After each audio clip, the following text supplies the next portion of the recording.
안녕하세요. 저는 올해 60대 중반인 남자입니다. 여기서 나오는 많은 분들의 사연을 읽으면서 저의 과거를 되돌아보니 여러분들에게 전해드리고 싶더라고요. 저같이 힘든 인생을 산 사람도 이렇게 악착같이 버티면서 살고 있으니 꼭 포기하지 말라는 말을 하고 싶습니다. 저는 아주 가난한 집에서 태어났어요. 부모님은 번듯한 직장이 없으셨고 하루 벌어서 하루 겨우 먹고 사는 가족이었죠. 어머니는 매일 밤마다 나가셔서 아침에 해가 중천까지 떠서야 집에 돌아오셨는데 그때는 어머니가 무슨 일을 하시는지 몰랐고 물어보지도 못했지만 나이가 들어보니 지금은 알 것 같아요. 셋이서 한 지붕 아래 살았지만 하루 종일 대화 한마디 하지 않았기에 알 방법이 없었습니다. 어머니가 밤에 나갔다가 점심에 들어오시면 아버지는 집에 안 계셨어요. 아버지는 새벽 일찍 나가셔서 밤에 들어오셨거든요.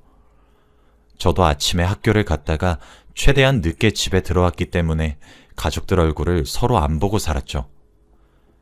그런데 어느 순간부터 어머니와 아버지가 싸우기 시작하더라고요. 밤마다 출근하려는 어머니를 붙잡고 아버지는 언성을 높이면서 차라리 그런 일 할 바에는 돈 벌어오지 마! 라고 하셨죠.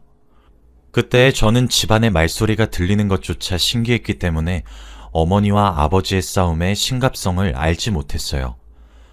옆에서 조용히 부모님이 싸우는 모습을 지켜보았습니다. 아버지는 어머니에게 또 그놈 만나러 가지? 당신 가정 있는 사람이야. 아들 있는 여자라고. 정신 좀 차려! 라고 했고 어머니는 신경 꺼! 이런 지옥 같은 곳에서 살 바에는 차라리 죽는 게 낫겠어! 라고 하셨습니다. 어머니는 항상 아버지의 손길을 뿌리치고 아버지가 말하는 그놈을 만나러 가셨죠. 항상 이런 실랑이를 벌이시다가 어느 날 어머니가 집에 돌아오지 않으셨어요. 저와 아버지는 하루 이틀 가출하다가 말 줄 알았습니다. 그런데 한 달이 되고 1년이 돼도 어머니는 돌아오지 않으셨죠.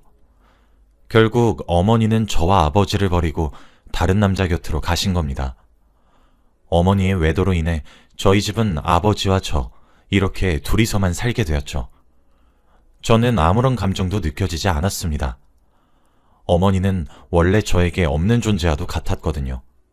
그런데 아버지는 그렇지 않으셨나 봅니다. 매일같이 신세한탄을 하시면서 술을 드시고 계셨거든요. 아버지는 원래 술과 담배라면 질색하시는 분인데 그날 이후로 매일같이 술과 담배를 달고 사셨어요. 술을 먹고 자지 않으면 잠을 못 잘 정도로 말이죠. 알코올 중독자가 되시고 말았습니다. 술을 먹고 취하실 때마다 어머니 얘기를 저에게 하셨어요.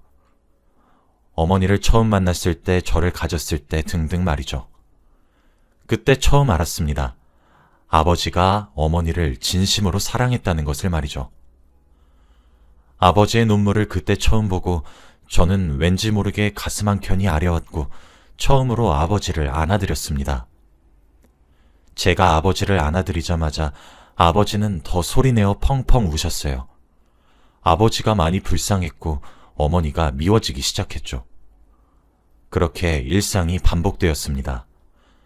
아버지는 항상 술과 담배를 하신다고 일을 하러 나가시지 못했고 결국 고등학교를 졸업하자마자 제가 돈을 벌기 시작했죠. 출근을 할 때와 퇴근을 할 때 아버지는 항상 식탁에 앉으셔서 술을 드시고 계셨어요. 그런데 어느 날 퇴근을 하고 집에 돌아왔는데 식탁에 앉아서 소주를 드시고 계셔야 하는 아버지가 안 계셨고 집에는 인기척이 느껴지지 않는 겁니다. 저는 왠지 모르게 불안감이 엄습해왔고 집안 곳곳을 다 뒤졌어요. 그런데 아버지는 방에 누워 계셨습니다. 저는 너무 놀라서 아버지를 깨웠지만 눈을 뜨지 않으셨어요. 다급히 전화기를 들어 119에 전화를 걸었고 저는 울면서 제발 목숨만 살려달라고 하늘에다가 빌고 또 빌었습니다. 어머니도 없는 마당에 아버지까지 없어진다면 세상을 살아갈 수 없을 것 같았거든요. 혼자서 의식이 없는 아버지를 부둥켜 안고 펑펑 울고 있을 그때 구급대원들이 집으로 들어왔습니다. 아버지는 급히 구급차를 타고 병원으로 갔고 바로 수술실로 들어가셨죠. 저는 밖에서 허공만 바라보며 몇 시간을 보냈습니다. 수술이 점점 길어질수록 불안해졌고 제가 할 수 있는 건 살려달라고 비는 것뿐이었죠. 3시간이 지나고 수술실에서 의사 선생님께서 나오셔서 다행히 수술이 잘 되었다고 했습니다.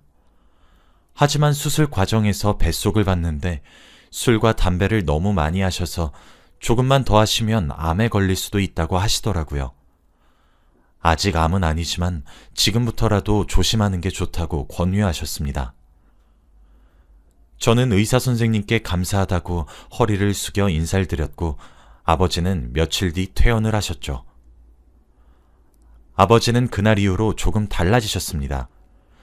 술과 담배는 조금씩 멀리하는 것 같았고 저와 대화를 자주 하려고 하셨죠. 사실 저 몰래 술과 담배는 조금씩 하시는 것 같았지만 노력이라도 보여주셔서 감사했어요. 아버지와 대화도 많이 하고 식탁에 앉아서 같이 식사를 하니까 가족이라는 게 뭔지 알 것 같더라고요. 왠지 모르게 포근한 느낌도 들었고 행복하다는 감정도 얼추 느꼈던 것 같습니다. 그렇게 평온한 일상을 이어가고 있었어요. 그런데 제가 이제 20대 초중반이었기에 입대를 해야 했습니다. 원래라면 혼자 계실 아버지가 걱정되어서 입대를 최대한 미뤘겠지만 그때의 아버지는 예전보다 많이 나아 보이셨기에 혼자 계셔도 괜찮을 것 같았어요. 아버지도 저에게 자기 걱정하지 말고 군대 얼른 갔다 오라고 하셨고요. 그래서 고민하지 않고 입대를 했습니다. 휴가도 자주 가서 아버지를 뵙고 군대 생활도 나름 괜찮았어요. 그때 저녁이 얼마 남지 않았을 때 밖으로 나가서 어떤 일을 할지 고민하고 있었죠. 그런데 어느 날 소대장님께서 저를 급히 부르시더라고요. 무슨 일인가 싶어서 달려가 보니 소대장님께서 하시는 말씀은 정말 충격적이었습니다. 바로 제 하나뿐인 가족인 아버지가 돌아가셨다고 하셨거든요. 군대 전역을 얼마 남겨두지 않고 있었는데 이런 소식이 들리다뇨.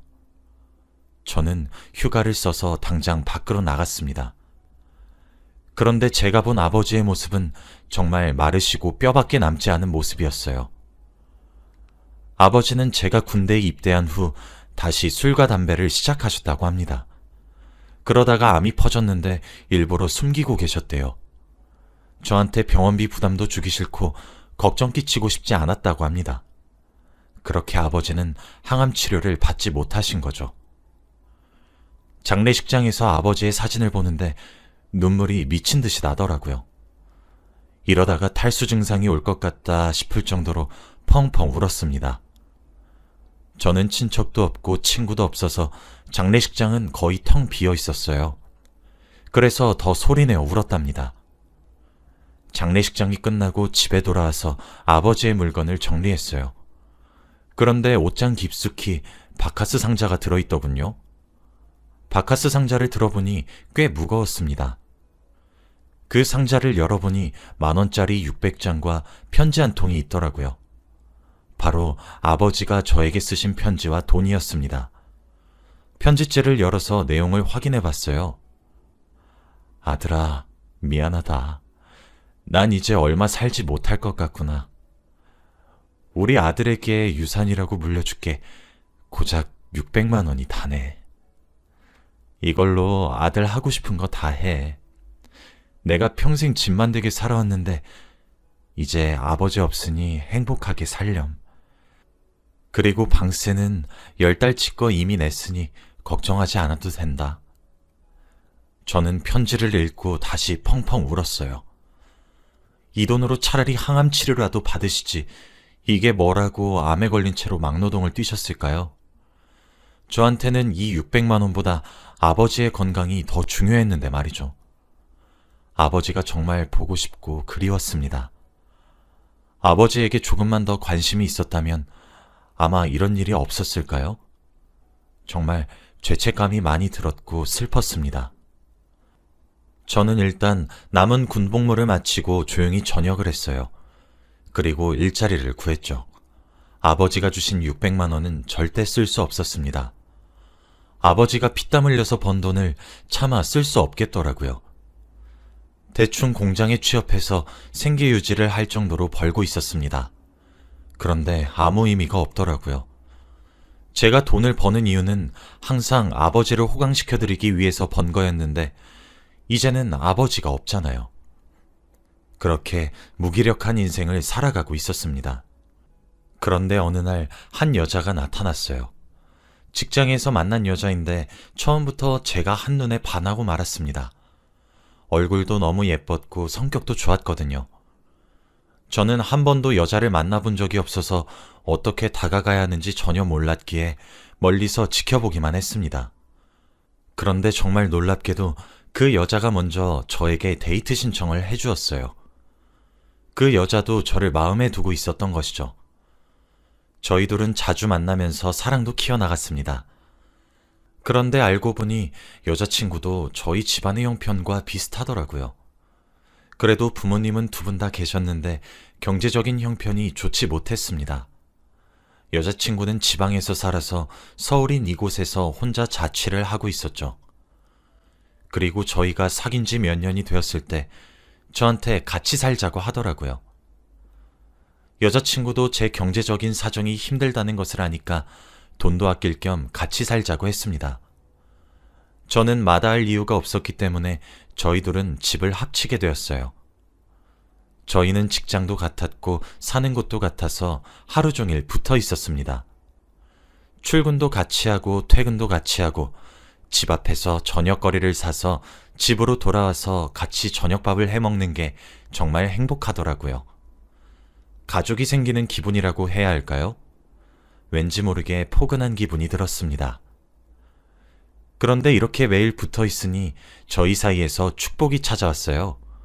바로 여자친구가 임신을 했습니다. 저는 소식을 알자마자 너무너무 기뻐했어요. 사실 저희가 사귄 지도 오래되어서 결혼 생각도 하고 있었거든요.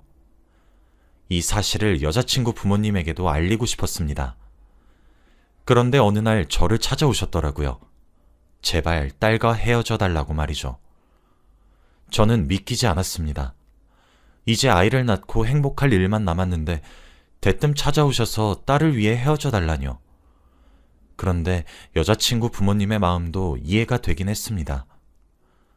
여자친구 부모님은 딸이 조금 더 돈 잘 벌고 번듯한 직장을 가진 남자를 만나서 행복하게 살길 원하셨겠죠.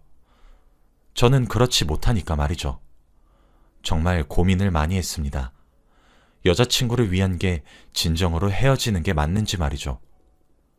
하지만 이미 뱃속의 아이는 점점 자라고 있는 상태고 여자친구도 아이를 볼 생각에 너무 기대하고 있었어요. 그리고 무엇보다 제가 여자친구를 너무 사랑하고 있었습니다. 저는 결국 오랜 고민 끝에 여자친구와 헤어지지 않기로 했어요. 여자친구 부모님에게는 죄송한 말이지만 욕심을 조금 내보고 싶었습니다. 이 여자와 아이를 행복하게 해줄 자신이 있었거든요. 저희는 다시 행복한 나날들을 보냈습니다. 혼인신고도 하고 결혼식은 올리지 못했지만 말이죠. 이제 여자친구에서 아내가 되었답니다. 아내는 임신을 하고 있어서 출근을 하지 않았고 저만 회사에 갔어요. 매일 퇴근하는 길에 집에 있을 아내를 볼 생각에 잔뜩 기대를 했고 먹고 싶다는 건 어떻게든 구해서 사주었습니다. 정말 행복했어요. 그렇게 첫째 딸 은미를 낳았습니다. 딸이었는데 너무 예쁘고 사랑스러웠어요. 처음으로 가족 같은 느낌이 들어서 너무너무 행복했습니다. 육아는 역시 힘들긴 했지만 그래도 그만큼 배로 기쁘더라고요. 낮에는 아내가 육아를 하고 퇴근하고 나면 제가 아내를 많이 도와주었습니다. 저희 부부는 싸움을 거의 하지 않았어요. 아내가 워낙 착했거든요. 정말 행복한 날들의 연속이었는데 또 행복한 일이 생겼습니다. 바로 아내가 둘째 아이를 임신한 거였어요. 아내는 예전부터 아이는 2명을 낳고 싶다고 자주 말했던 사람이었는데 드디어 저희에게도 둘째가 생겼습니다. 저는 그 소식을 듣고 온 동네를 뛰어다녔어요. 너무 행복했거든요. 이제 과거의 슬픔은 다 청산하고 행복할 일만 남을 줄 알았습니다. 아내는 임신한 몸을 가지고 첫째도 봐야 했어요. 정말 마음이 아팠지만 저는 밖에서 돈을 벌어야 했기 때문에 많이 도와주지 못했죠. 제가 할 수 있는 건 밤에 육아를 하는 것과 주말밖에 없었어요. 그래도 아내 배가 어느 정도 나왔을 때 의사 선생님께서 성별을 알려주셨습니다. 왕자님이라고 하더라고요. 저와 아내는 더 기뻤죠. 그렇게 출산할 날만 기다리고 있었습니다. 그런데 행복은 왜 오래가지 못하는 걸까요? 어느 날 낮에 회사에서 일을 하고 있는데 급하게 전화가 걸려왔습니다. 저는 누구한테서 전화가 온지 확인도 못한 채 전화를 받았어요. 그런데 저는 너무 놀라서 그만 기계에 다칠 뻔했습니다. 바로 병원에서 온 전화였거든요. 지금 아내분이 교통사고로 병원에 오셨거든요? 보호자님, 지금 당장 와주세요. 저는 동공이 흔들렸고 손이 덜덜 떨리는 채로 병원으로 뛰어갔어요. 가는 내내 제발 살려달라고 빌었던 것 같아요. 마치 아버지가 병원에 가셨을 때처럼 말이죠. 병원에 도착해서 정신이 혼미해진 상태로 아내를 찾았습니다. 이미 수술 중이라고 하더라고요. 저는 몇 시간 동안 수술실 앞에서 기다렸어요. 그때 장모님과 장인어른이 오셨습니다. 저에게 헤어져 달라고 부탁하셨을 때 보고 그때 처음 뵈었어요. 장모님과 장인어른은 저를 보고 펑펑 우셨습니다. 자네가 그때 헤어졌다면 우리 혜진이 이렇게 다치지 않았어. 혜진이 잘못되면 내가 자네 지옥 끝까지 쫓아갈 거야. 저는 그 말도 들리지 않았고 제발 아내가 살아서 돌아오기만을 간절히 바랬습니다. 그렇게 몇 시간이 흘렀고 수술실에서 의사 선생님께서 나오셨어요. 그런데 표정이 좋지 않았습니다. 죄송합니다. 저희가 최선을 다했지만 저는 눈물이 뚝 흐르고 말았어요. 교통사고가 너무 크게 나서 이미 환자분 들어오실 때부터 과다출혈이 너무 심하셨고 그리고 뱃속에 있는 아기도 이미 생을 마감한 상태로 수술실에 들어왔습니다. 최대한 산모라도 살리려고 했지만 잘 안 됐습니다. 정말 죄송합니다. 수술실 앞에서 장모님과 장인어른은 소리내어 오열을 하셨고 저도 눈물이 미친 듯이 흘렀어요. 아내와 뱃속에 있는 아기까지 이렇게 한순간에 보내게 되었다니요. 정말 펑펑 울었습니다. 남겨진 저와 딸은 어떡하나요? 하늘도 무심하시지 저한테 왜 이런 시련만 주실 수 있나요? 장인어른과 장모님은 제 멱살을 잡으시고 화를 불같이 내셨습니다. 저는 다 받아들였어요. 제가 잘못했다고 생각했거든요. 입이 10개라도 할 말이 없었습니다. 하루아침에 아내와 아이를 잃은 사람의 마음은 말로 표현할 수 없어요. 세상이 무너지는 기분입니다. 아무 소식도 모르는 첫째 딸아이한테 어떻게 말을 해야 할지도 모르겠더라고요. 슬프다는 말로는 감정이 표현되지 않아요. 교통사고를 낸 사람에게 합의금을 6억을 받았습니다. 그런데 그게 무슨 소용이 있나요? 이미 아내와 아이는 세상을 떴는데 말이죠. 아직 세상의 빛을 보지도 못했던 아들과 소중한 아내의 목숨값이 고작 6억이라니. 정말 화나고 분했지만 화낼 힘조차 없었습니다.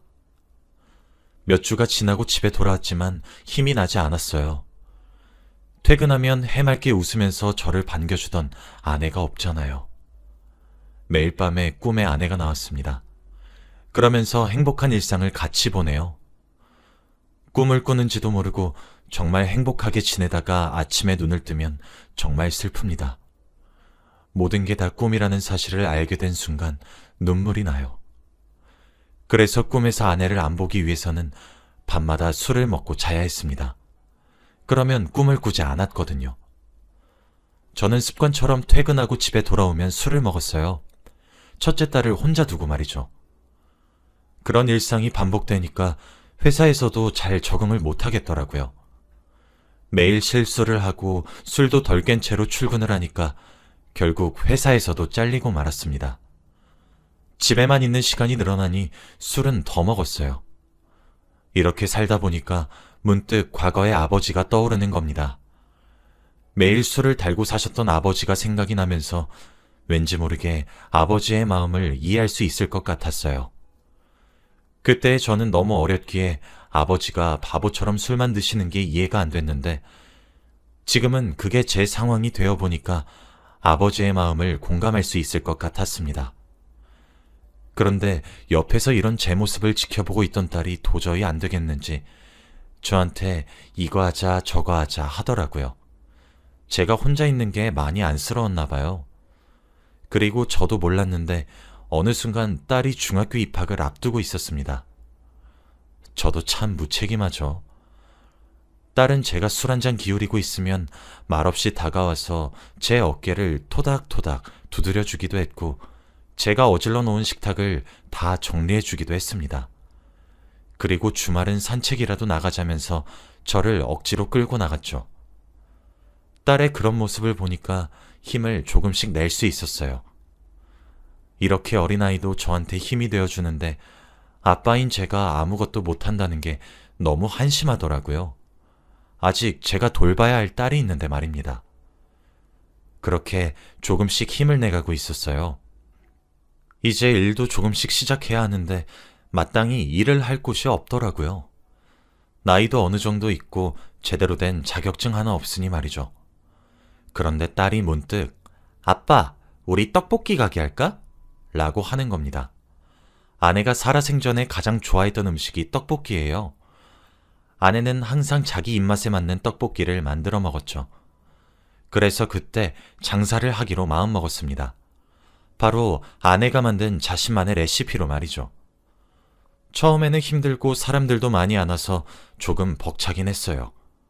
그런데 시간이 지날수록 소문이 돌고 다른 집 떡볶이랑 다르게 매력 있다면서 유명해지기 시작했습니다. 딸도 옆에서 많이 도와주었고 말이죠. 아내가 살아생전 좋아하던 음식으로 가게를 차리고 잘 팔리게 되니까 기분이 묘하더라고요. 아내가 보고 싶고 그립고 그랬습니다.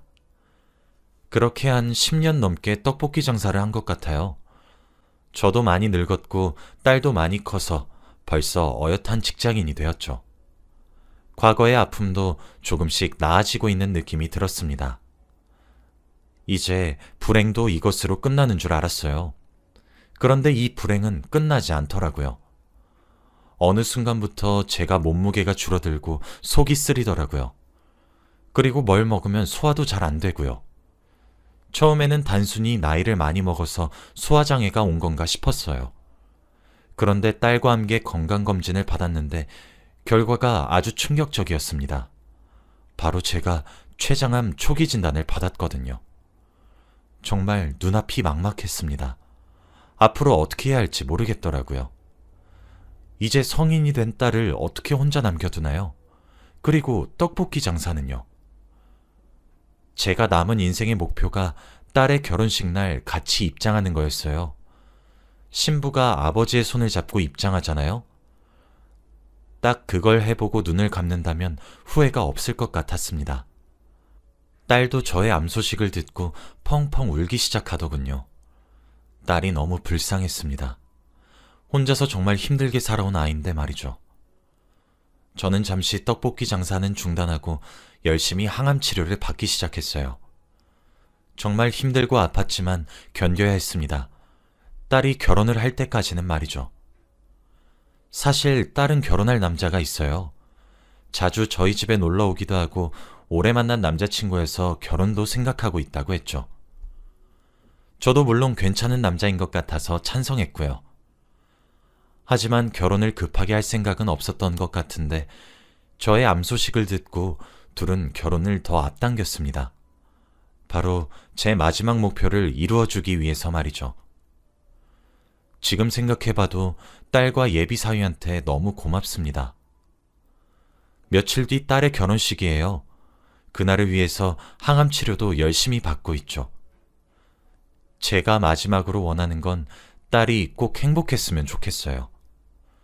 딸한테 갈 불행을 제가 다 겪은 거라고 해주었으면 좋겠습니다. 혼자서도 정말 잘할 수 있는 아이거든요. 떡볶이 장사는 딸한테 물려줄 생각입니다. 딸이 하고 싶다고 했거든요. 이제 딸의 결혼식 날만 지나면 저는 후회가 없을 것 같습니다. 제 이야기는 여기까지예요. 들어주셔서 감사합니다.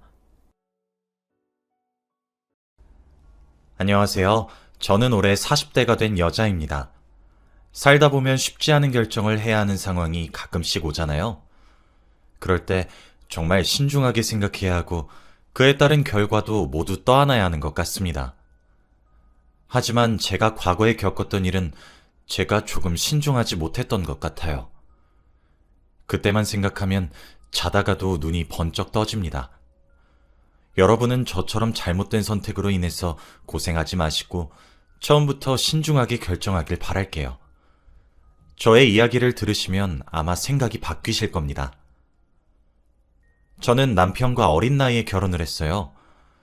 20대 중반에 결혼을 했는데 또래 친구들은 취업 준비하고 공부할 동안 저는 결혼식을 올렸습니다. 저도 학교를 다니고 있긴 했지만 그때의 남자친구가 너무 좋기도 했고 연애도 오래 한 편이었기에 결혼을 지체할 이유가 없었어요. 남편은 번듯한 직장인이었고 저는 학생이었지만 가족들은 저희의 결혼을 반대하지 않았습니다. 저는 결혼을 하고 학교를 다니며 졸업을 했고 직장도 구했거든요. 사실 남편이 지방에서 근무를 하고 있습니다.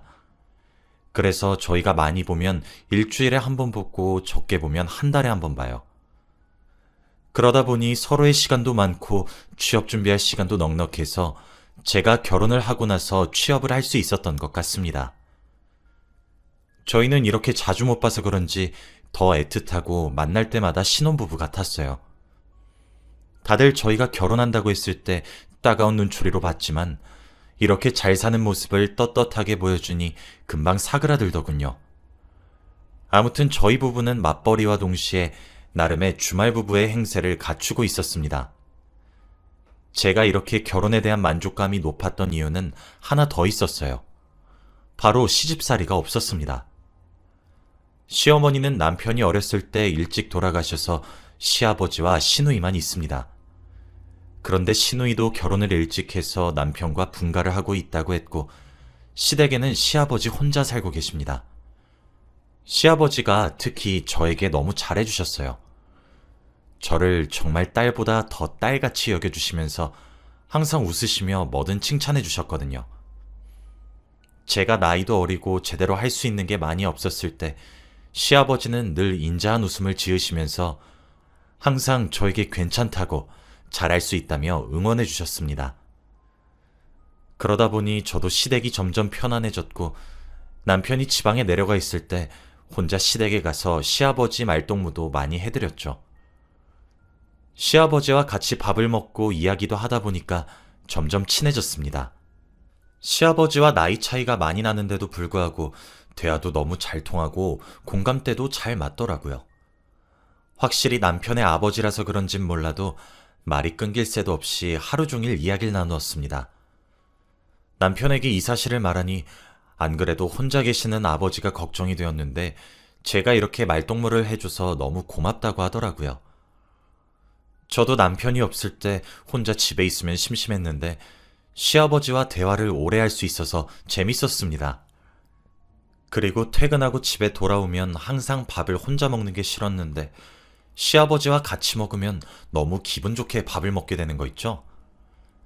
그래서 한동안은 아예 퇴근을 시댁으로 했습니다.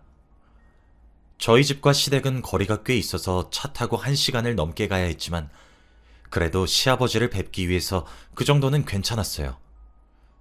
다들 주위에서 저보고 시댁과 친해서 좋겠다고 했고 부러움을 많이 샀습니다. 그러다 보니 다들 제 결혼을 많이 칭찬해 주었어요. 그런데 얼마 뒤 아주 충격적인 사건이 저희 집에 일어나고 말았습니다. 바로 시아버지가 쓰러지신 거였어요. 저는 전혀 알지 못했는데 시아버지가 당뇨가 있으셨다고 하더라고요. 저한테 한마디도 없으셨다가 쓰러지시고 병원에 가서 알았습니다. 병원으로 급히 달려가서 보니 의사가 이제 당뇨를 제대로 치료를 해야 한다고 했답니다. 약도 제때제때 먹고 병원도 주기적으로 와서 치료를 받아야 한다고 했죠.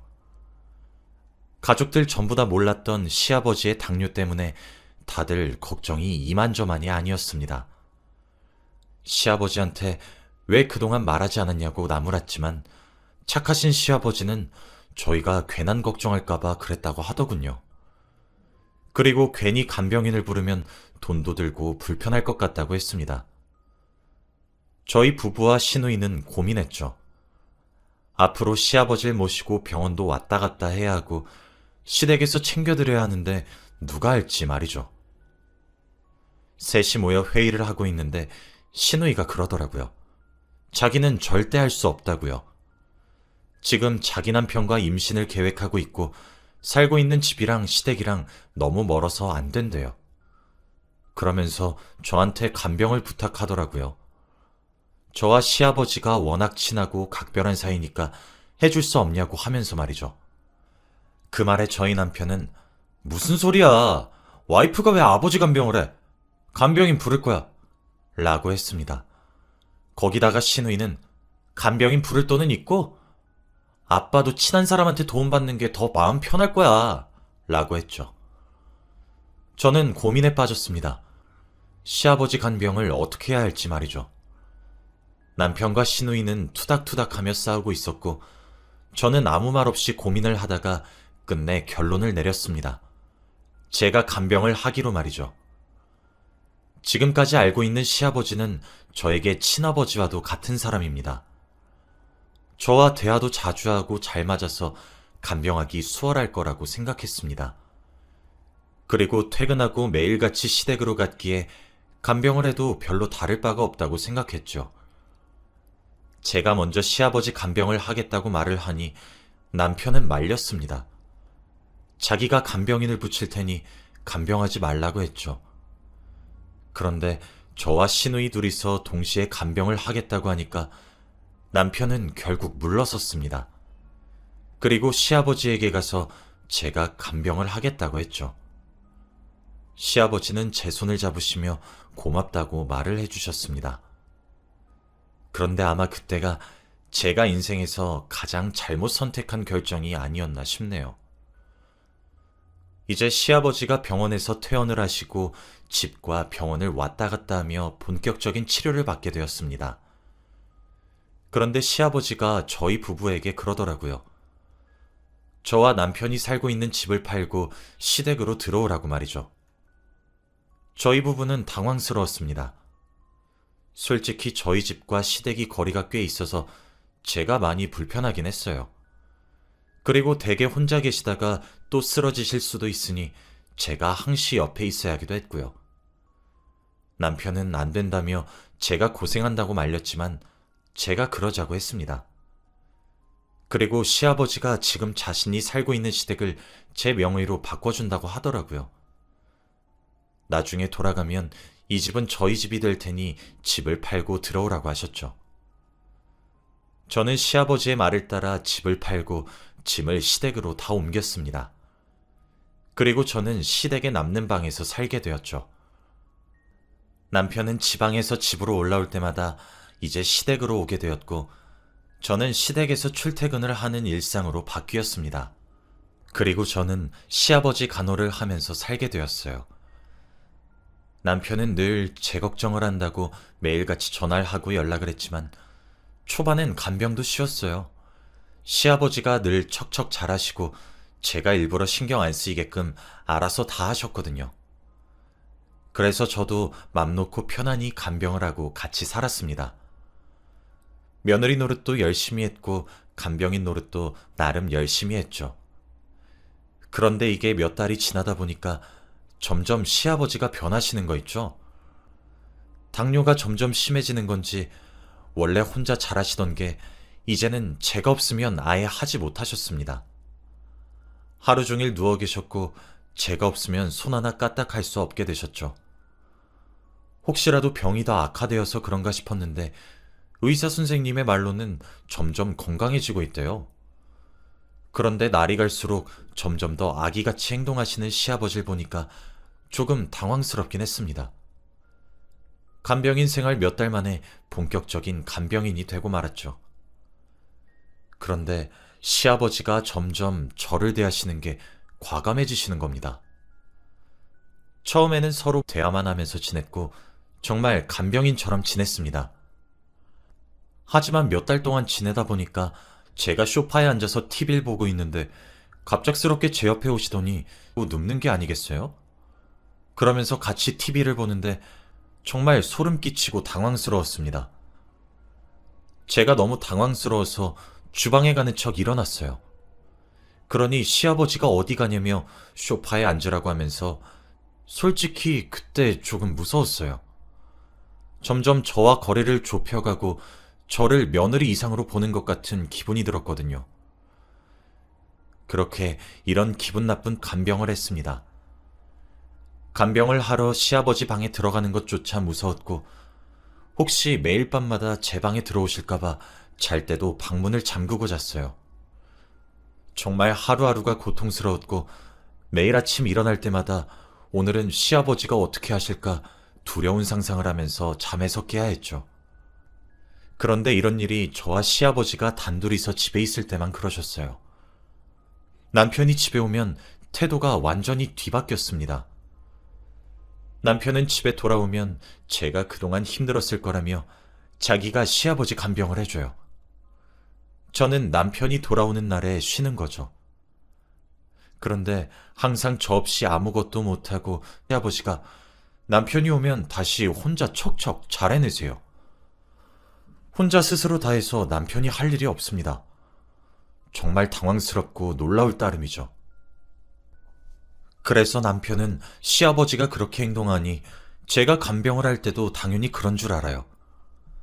그러다 보니 제가 이런 일을 당하고 있다고 말을 꺼내기도 힘들었고 혹시나 저 때문에 부자 관계가 흐트러질까봐 걱정도 되었습니다. 지금 생각해보면 그때 제가 정말 한심했던 것 같네요.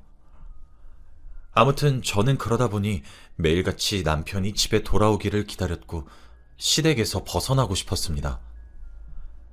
그런데 불행 중 다행으로 저희 부부에게 좋은 소식이 생겼어요. 바로 제가 임신을 했습니다. 항상 간절히 바라고 있었는데 임신을 드디어 하니까 너무 기쁘더라고요.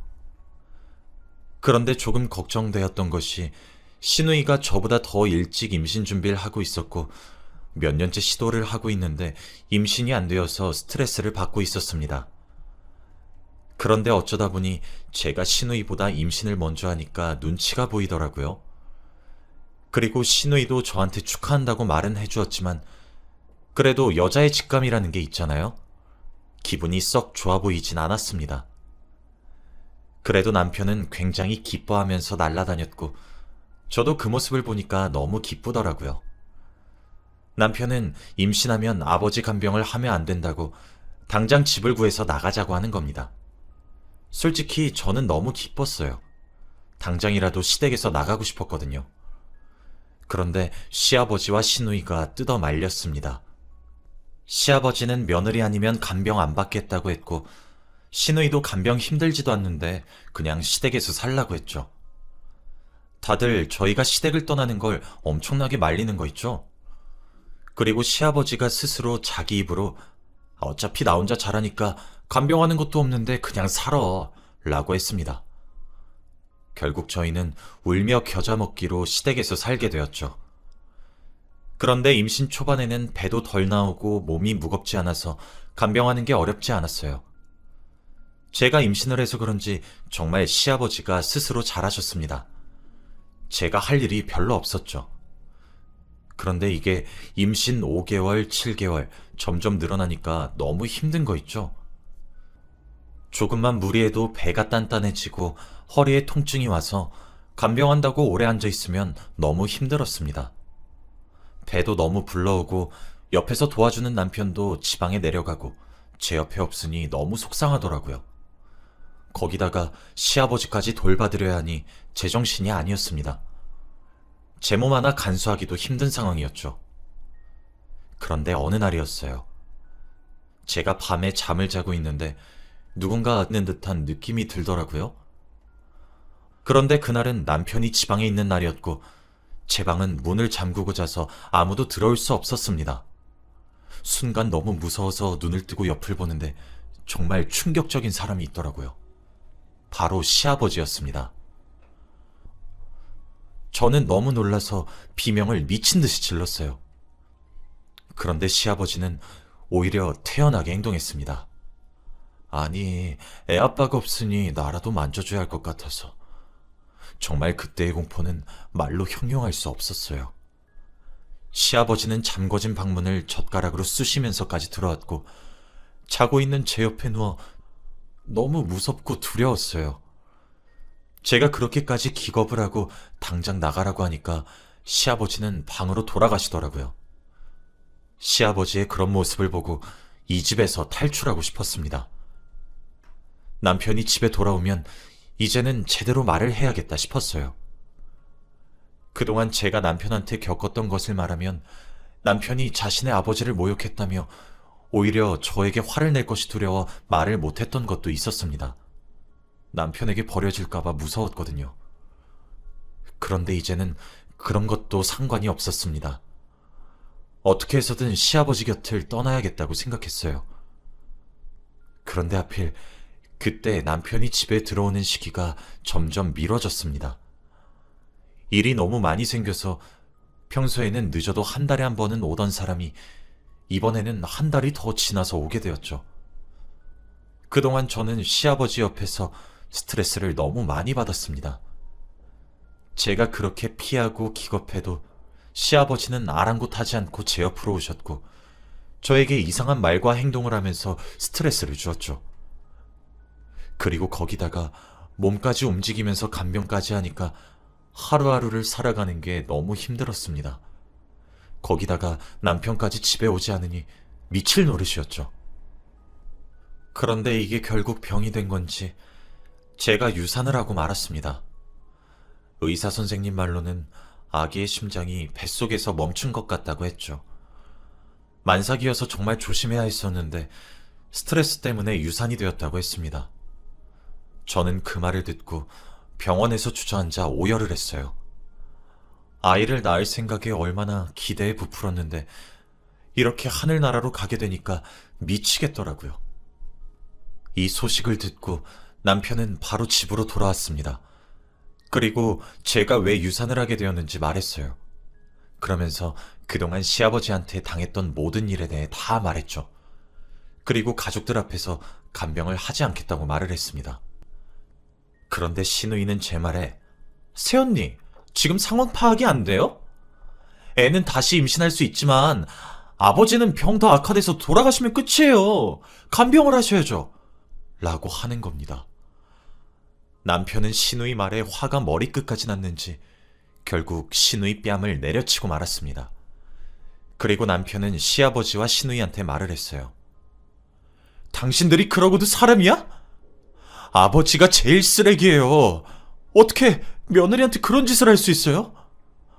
이런 아버지는 차라리 없는 게 나아요. 죽든 말든 저는 상관없어요. 다신 오지 않을 거니까 연락하지 마세요. 이 말을 하고 저를 데리고 시댁에서 나왔습니다. 그리고 남편은 저한테 미안하다고 사과를 했어요. 그동안 몰라서 미안하다고 왜 말을 안 했냐고 하면서 말이죠. 저를 보면서 울며 말하길래 저도 눈물이 터졌습니다. 그리고 저희 둘 다 안으면서 펑펑 울었어요. 남편은 자신이 가장이 될 자격이 없다고 자책했고 저는 그동안의 서러움이 다 씻겨져 내려가는 기분이었습니다. 저희 부부는 짐을 싸고 바로 지방으로 내려갔어요. 남편이 일하는 곳으로 가서 다시 새로 시작했습니다. 저는 원래 일하던 곳에는 사표를 쓰고 그곳에서 남편이 버는 돈으로 생활했어요. 남편은 저한테 일하지 말고 집에서 쉬라고 했거든요. 그래서 저희는 아주 작은 방에서 시작했지만 심적으로 너무 편안하고 행복했습니다. 그리고 남편은 시댁과 연락을 아예 끊었어요. 저에게 진심 어린 사과를 하기 전까지는 연락을 하지 않겠다고 했죠. 그리고 그렇게 몇 년을 살았습니다. 시아버지와 시누이와 연락은 전혀 하지 않았지만 궁금하지도 않고 어떻게 살고 있는지 몰랐죠. 이제 기억 속에서 과거가 조금씩 잊혀져 가니까 저희 부부에게 좋은 소식이 하나 더 들려오더라고요. 바로 제가 임신에 성공했습니다. 유산을 하고 임신을 하는 게 힘들다고 들었는데 다행히도 임신을 하게 되었어요.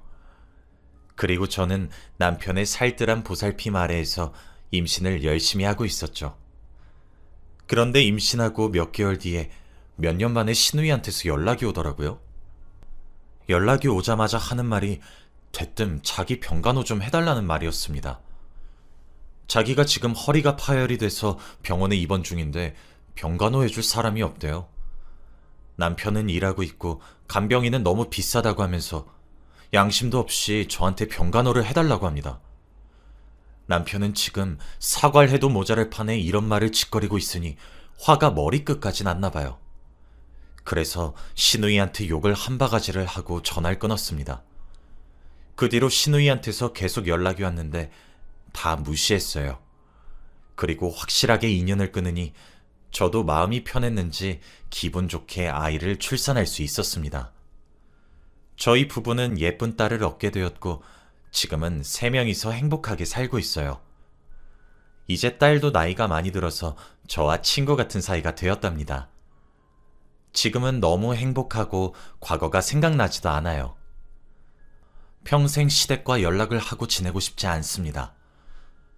그래도 남편이 가족들 말고 저를 선택해 주는 것이 너무 감사하네요. 남편은 저희 딸에게도 너무 잘하는 아빠지만 저에게도 너무 살뜰해요. 결혼 하나는 정말 잘한 것 같습니다. 여러분은 저처럼 후회되는 선택 하지 마시길 바래요.